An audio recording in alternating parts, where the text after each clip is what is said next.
చేరికలకు break, ఎమ్మెల్యేలు ఎమ్మెల్సీలకు గేట్లు బంద్.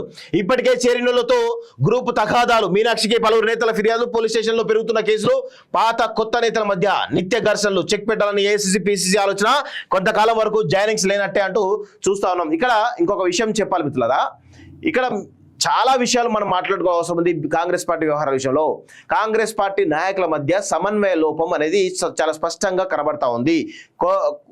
ఎవరైతే కొంతమంది నేతలు వాంటెడ్లీ అక్కడ ప్రజాస్వామ్యం ఉంది కదా అని దాంట్లో ఇష్టారీతిన మాట్లాడుతూ ఉన్నారు. వారిపైన వేటు వేయడానికి మీనాక్షి నటరాజన్ చాలా సీరియస్గా ఉన్నట్టు తెలుస్తూ ఉంది. ఇప్పటి నుంచి ఎవరైనా పార్టీ లైన్ దాటి అదుపు తప్పి మాట్లాడితే, పార్టీ వాళ్ళపైన విమర్శలు చేస్తే ఖచ్చితంగా వారిపైన కఠిన చర్యలు ఉంటాయని చెప్పేసి కూడా తెలుస్తోంది. దీనికి ఉదాహరణే రీసెంట్గా తీన్మార్ మల్లన్న సస్పెన్షన్. సో అలాంటి ఘటనలు పునరావృతం కాకుండా ఉండే అవకాశం అయితే పునరావృతం అయ్యే అవకాశం అయితే కనబడతా ఉంది. ఇతర పార్టీల నుంచి సిట్టింగ్ ఎమ్మెల్యేలు ఎమ్మెల్సీలు చేర్చుకునే ఆలోచనలకు కాంగ్రెస్ బ్రేక్ వేసింది. ఇప్పటికే చేరిన పలువురు ఎమ్మెల్యేలతో సమస్యలు తలెత్తిన కారణంగా తాజాగా నిర్ణయం తీసుకున్నట్లు గాంధీభవన్ వర్గాల సమాచారం.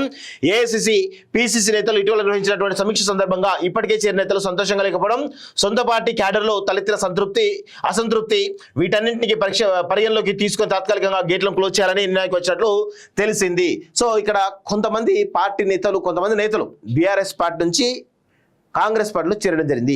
గతంలో కేసీఆర్ హయాంలో ఎట్లా చేరేది తెలుసా? ఒత్తిడికి లోన్ చేసి ఆ పార్టీ ప్రతిపక్ష పార్టీ ఎమ్మెల్యేలు ఎవరైతే ఉన్నారో వాళ్లకు పోలీస్ డిపార్ట్మెంట్ కానీ, రెవెన్యూ డిపార్ట్మెంట్ కానీ, ఇతర డిపార్ట్మెంట్ ఏవి సహకరించకుండా ఆయనను ఒంటరి చేసి కేవలం ఆయనతోటి గన్మెన్లు మాత్రమే ఉండే విధంగా చేసి ప్రతిపక్ష పార్టీలో అధికార పక్షంలో ఉన్నటువంటి ఓడిపోయిన కంటెస్టెడ్ ఎమ్మెల్యే ఎవరైతే ఉంటారో ఆయనకే అన్ని పవర్స్ ఇచ్చేసి ఈవెన్ డిఎస్పీ, ఎస్పీ, కలెక్టర్ మొదలుపెట్టుకొని ప్రతి ఒక్కరు కూడా ఆయనకు అనుసరణ నడిచేట్టుగా పనిచేయడం ద్వారా ఈరోజు ఒంటరి ఆ ఎమ్మెల్యే, ప్రతిపక్ష ఎమ్మెల్యే ఇమీడియట్గా కేసీఆర్ తోటి ఆటోమేటిక్గా చేరడం జరిగేది. సో ఇప్పుడు అలాంటి పరిస్థితులు ఉన్నాయా? ఒకసారి ఆలోచించండి. కాంగ్రెస్ పార్టీ ప్రభుత్వంలో ప్రతిపక్ష పార్టీ ఎమ్మెల్యేలు ఎవరైతున్నారో స్వేచ్ఛగా తిరుగుతూ ఉన్నారు. ఈరోజు హుజురాబాద్ సంబంధించినటువంటి కౌశిక్ రెడ్డి కావచ్చు, మిగతా ఎమ్మెల్యేలు ఎవరైతున్నారో స్వేచ్ఛగా వాళ్ళ విధులు వాళ్ళు నిర్వహిస్తూ ఉన్నారు. వాళ్ళకి పోలీస్ డిపార్ట్మెంట్ కానీ, రెవెన్యూ డిపార్ట్మెంట్ పైన ఆంక్షలు లేవు. ప్రతిపక్ష పార్టీలకు సంబంధించిన ఎమ్మెల్యేలకు సంబంధించిన సహకరించొద్దు అనే ఆంక్షలు లేవు. గతంలో ఉండే కేసీఆర్ హయాంలో. ఇది ఒక్కసారి గమనించాలి, ప్రతి ఒక్కరు కూడా గమనించాలని చెప్పేసి నేను కోరుతా ఉన్నాను. సో అలాంటి పరిస్థితులు వాళ్ళు స్వేచ్ఛగా పనిచేసుకుంటున్నారు కాబట్టి పార్టీ మారే పరిస్థితి లేదు.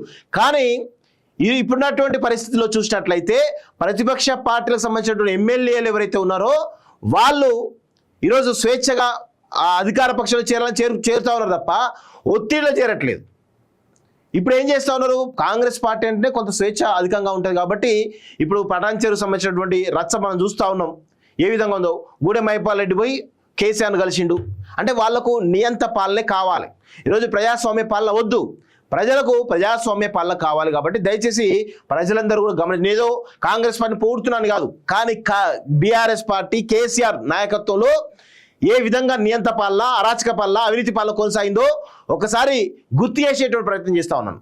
మళ్ళీ అలాంటి రోజులు రావద్దు కాబట్టి ప్రజలకు మరొకసారి నేను గుర్తు చేస్తూ వస్తా ఉన్నాను అనే విషయాన్ని గుర్తుపెట్టుకోవాలి.